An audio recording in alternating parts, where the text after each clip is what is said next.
एक छोटे से गांव में एक औरत रहती थी। उसका नाम था मार्था। उसकी जिंदगी दुखों से भरी थी। उसका पति कई साल पहले चल बसा था और अब वो अपने इकलौते बेटे के साथ रहती थी।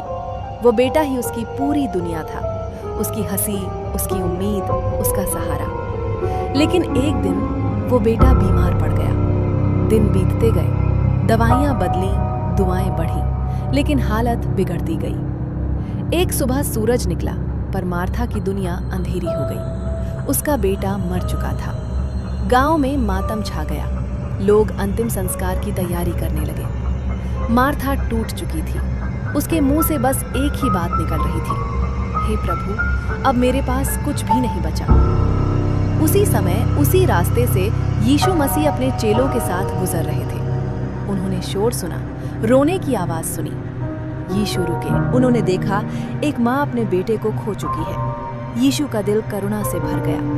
वो आगे बढ़े और बोले, मत रो। लोग हैरान थे। जिस बेटे की मौत हो चुकी है, उसके लिए ये कैसे कहा जा सकता है? यीशु ने उस बेटे के पास जाकर उसे छुआ और कहा, हे युवक, मैं तुझसे कहता हूँ, उठ। और तभी वो बेटा सांस लेने लगा। उसकी आंखें खुली। वो उठकर बैठ गया। गांव में सन्नाटा छा गया।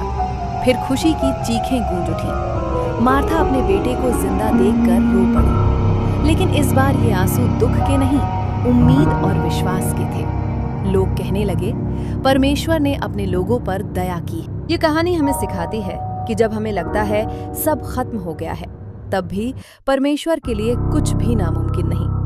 अगर आप टूटे हुए हैं, अगर आपकी जिंदगी में अंधेरा है, तो याद रखिए, यीशु वहां भी खड़े हैं जहां हमें कोई रास्ता नहीं दिखता।